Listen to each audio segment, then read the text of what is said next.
hope is one of the most powerful words in any language. No matter how difficult your situation in life, if you have hope, you can make it.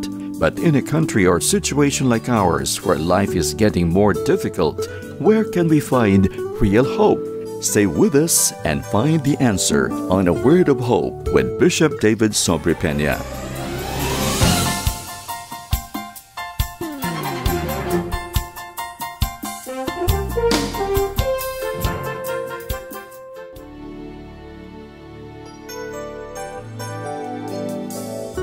Faith and obedience will take you to great places you have never seen and enjoy God's blessings you have never experienced before. Listen now to Bishop David Sobrepena with his message, A Journey for God's Blessing, or Keys to God's Blessings upon Our Lives. Genesis chapter 24, mula verse 12 hanggang verse 27, then verse 58 hanggang verse 61. Ang title po ng mensaheng ito ay A Journey for God's Blessing, or Keys to God's Blessings upon Your Life.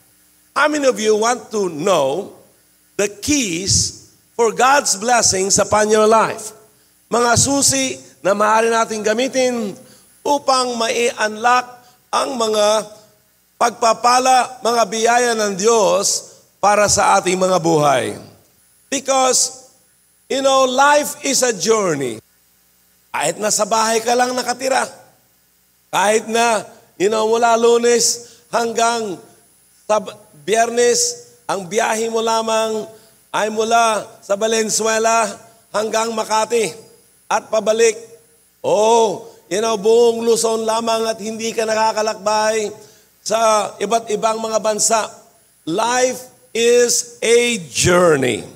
And God wants us to live life as a journey upang maging more exciting. Amen? Ang ating Christian life. Ganon din po patungkol sa mga pagpapala ng Diyos para sa atin. God wants us that our life will be successful and to have a journey for God's blessings. You see, the fact is, so many people, that includes even Christians, so many people live lives, underprivileged lives. They want God's blessings, but are unwilling to take the journey for God's blessings upon their lives.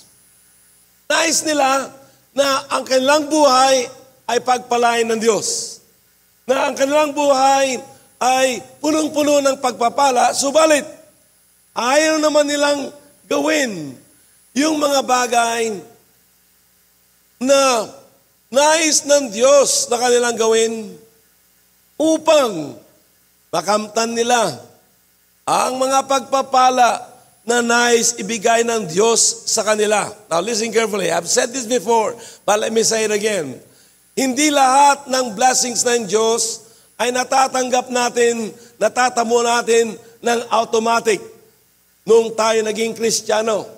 Just because you are born again, just because your life is set to go to heaven, when you die, you go to heaven and have eternal life, does not necessarily mean na lahat ng blessings ng Diyos ay Kanya lang ibubuhos sa iyo.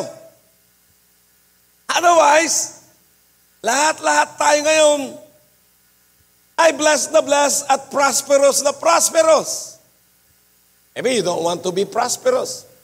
Maybe you do not want to enjoy some of the abundant living that God has in store or planned for you. It's reserved for those who wants to go in a journey with God.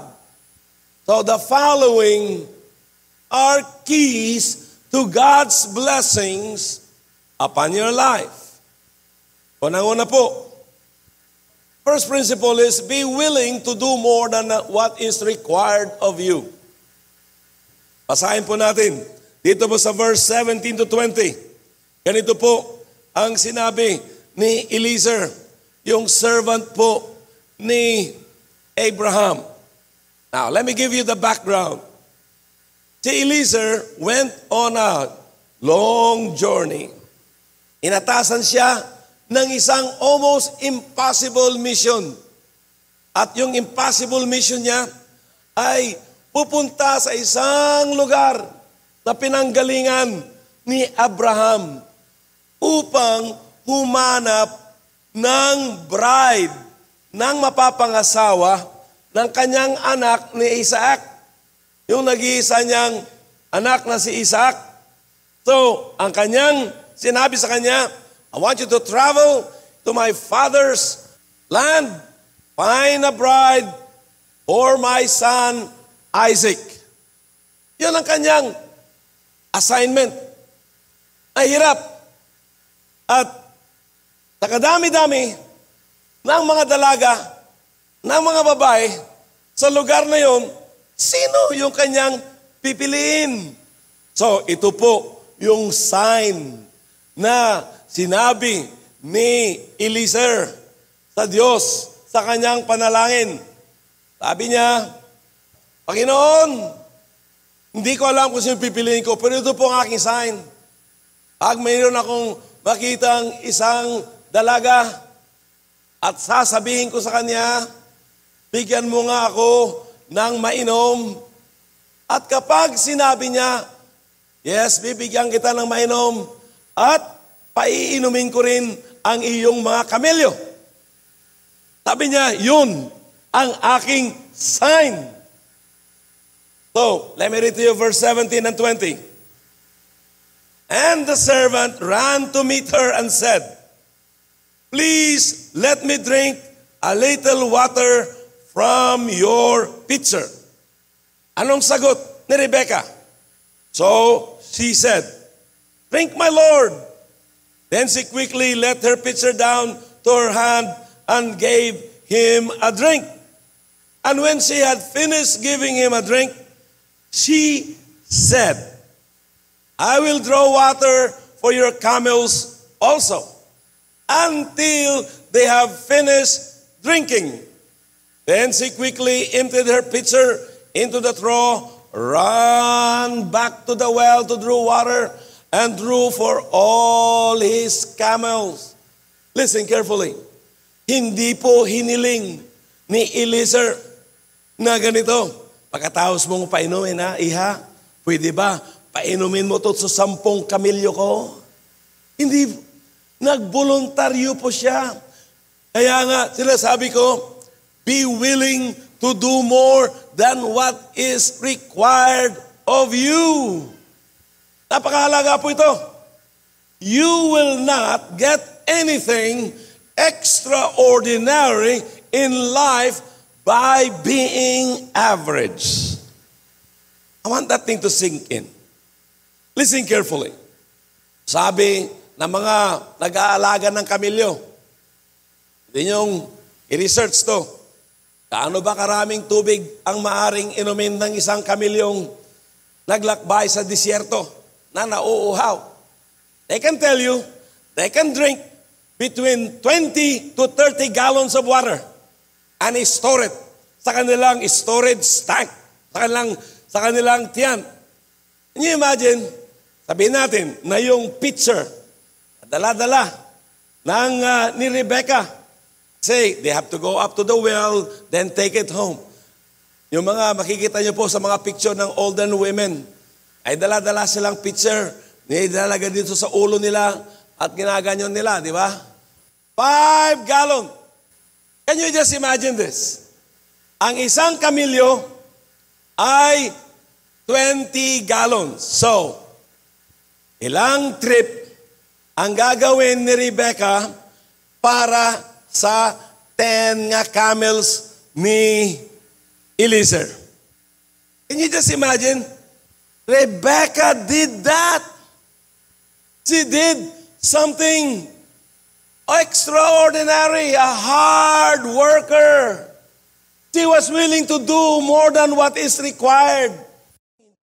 Number 2, be willing to follow God's will, though it's seemingly impossible. Marami mga example sa Biblia. Katulad ng example ni Noe, to build an ark. Sabi ng Diyos kay Noah, gumawa ka ng malaking barko. Build me an ark. Kapagkat darating ang pagbaha, wala pang baha noon. Napakalaking barko upang ma-accommodate ang ibang uri ng mga hayop at mga animals, 2x2. So it must be really big.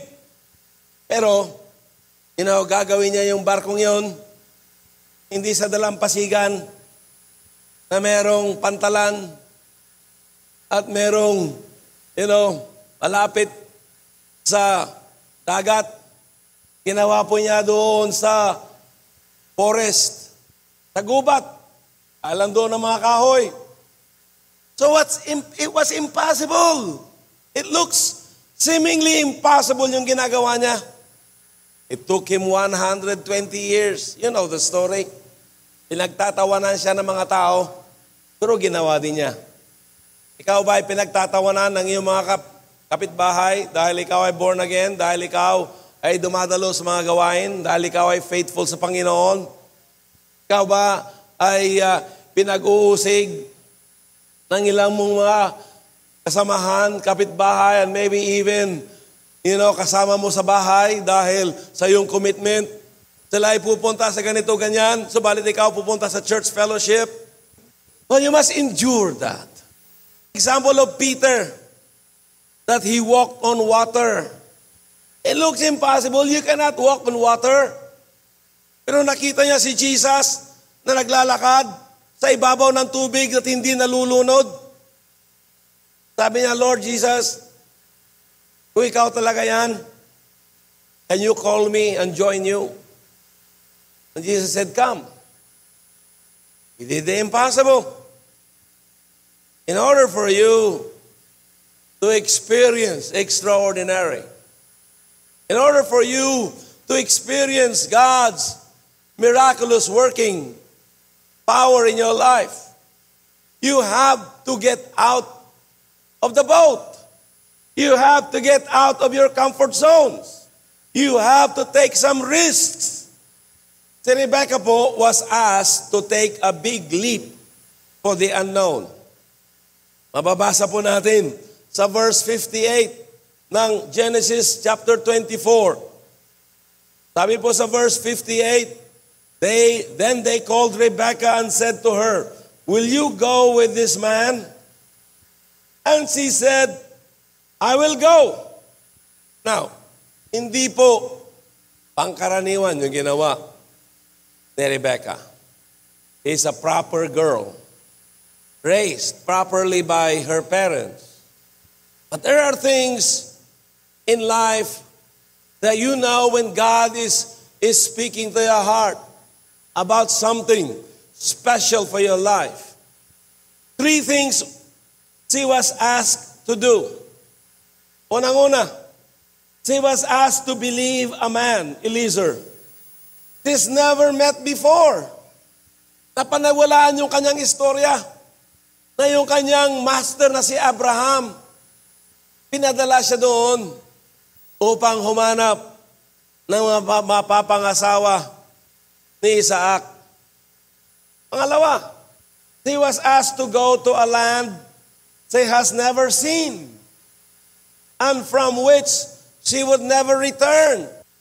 Ito yung pinakamahirap na kanyang gagawin kapag umalis siya ng Ur of the Chaldees at pumunta doon sa Canaan. She will stay there for all her lifetime. Will never be able to see her father again, her mother again, and brothers again. You know what, brothers and sisters? Ang isang spiritual na application nito, Hallelujah. If you say yes to Jesus Christ, because Isaac is a symbol of Jesus Christ. If you say yes to Jesus, hallelujah, and you follow the Lord Jesus Christ, let me tell you, ang iyong mga brothers and sisters na hindi pa nakakikilala sa ating Panginoon, at kung ang iyong mga magulang ay hindi pa nila kilala si Lord, you will never see them again when you reach heaven. You will be forever separated from them throughout eternity, because the church is the bride of Jesus Christ. So she was asked to go to a land she has never seen. None of us have seen heaven yet. In our hearts, hallelujah, alam natin na malapit na ang langit. Amen.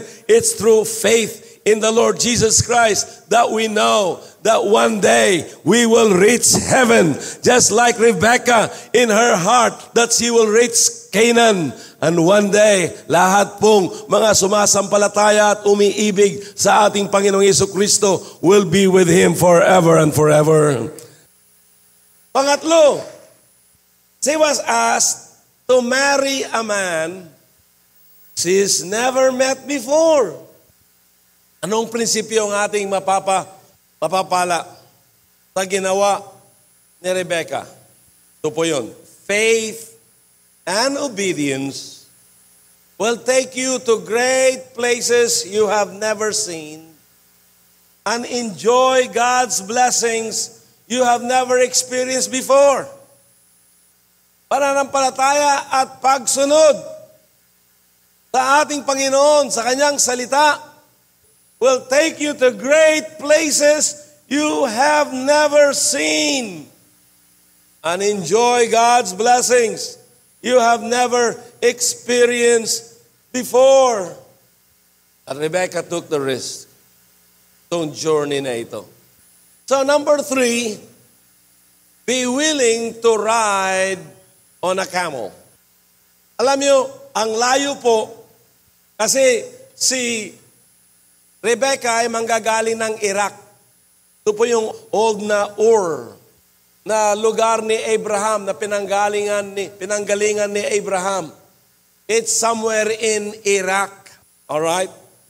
From Iraq up to Canaan, which is Israel today, it's more than 1,500 kilometers. Wala pa pong mga kotse noon, wala pang mga truck, walang mga jeep.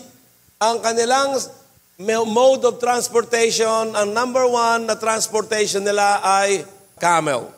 Hindi po on horseback, bagaman mas mabilis ang kabayo, mamamatay po yung kabayo sa kalagitnaan ng disyerto. It does not have the endurance. So camel, do you know, nakasakay na po ako ng kamelyo. I'm in the Middle East. At it's very rough. Kasi yung back ng kamelyo, meron yung camel na isang hump. Meron man yung camel na may 2. Okay?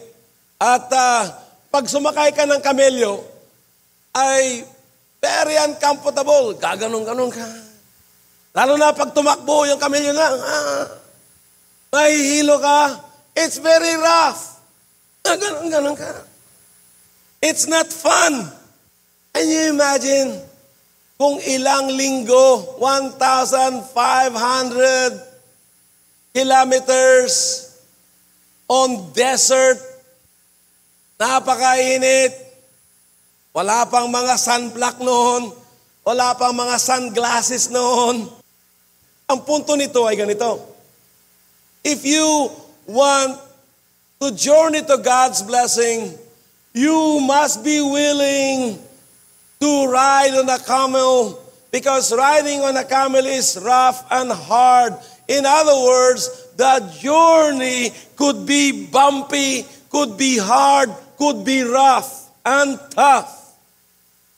Hindi mo lang makakamtan yung blessing ng Panginoon na wala kang ginagawa dahil tamad ka. Ayaw mo magbanat ng buto. Ayaw mo magpawis. You don't want to take the rough ride.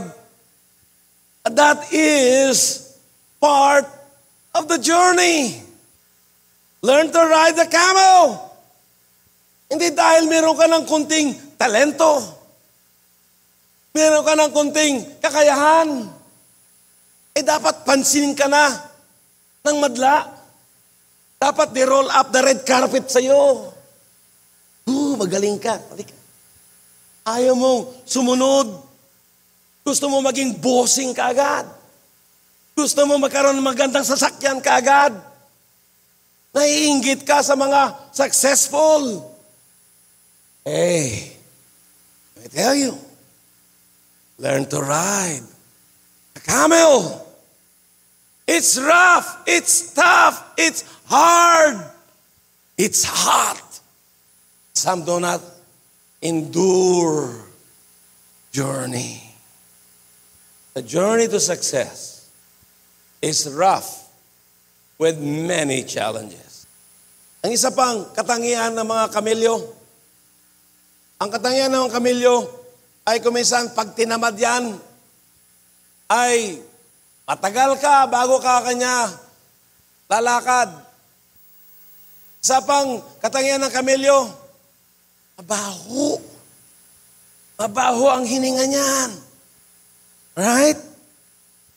And probably part of your journey ay tiisin mo yung bossing mo na mabaho ang hininga at breath.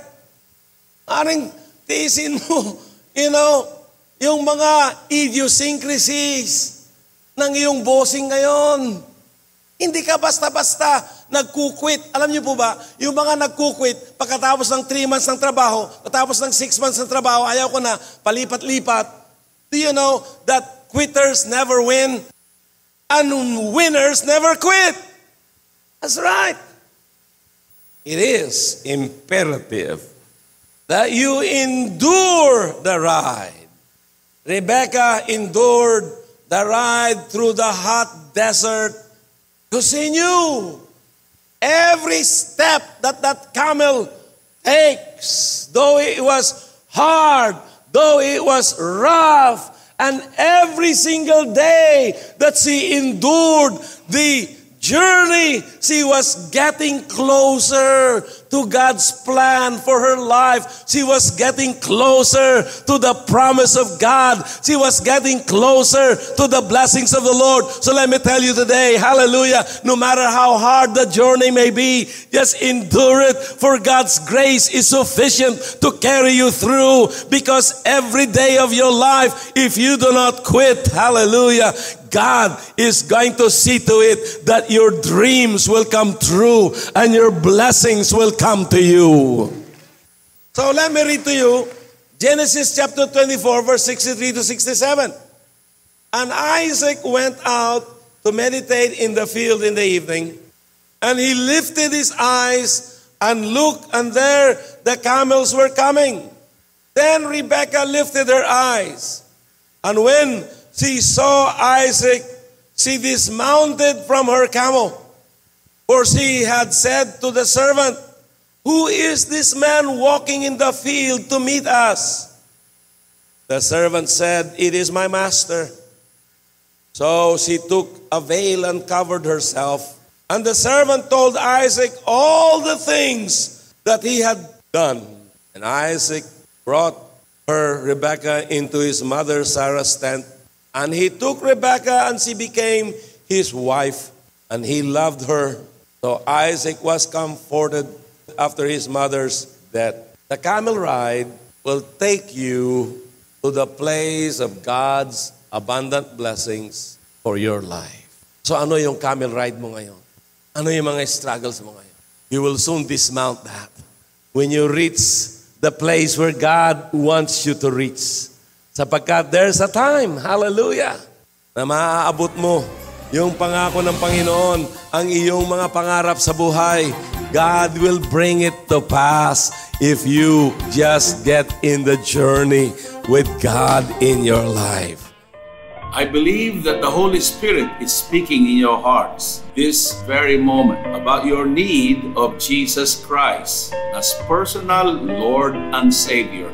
I want you to pray this prayer sincerely.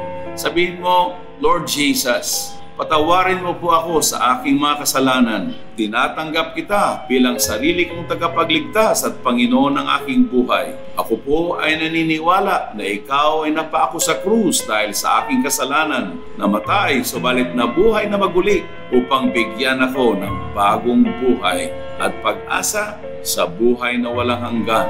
Sabihin mo, Lord, I thank you for saving my soul. This I pray in Jesus' name. Amen. If you prayed that prayer, we believe you got born again. Please let us know by texting 0999-955-4211. That's 0999-955-4211. Or follow us on Facebook.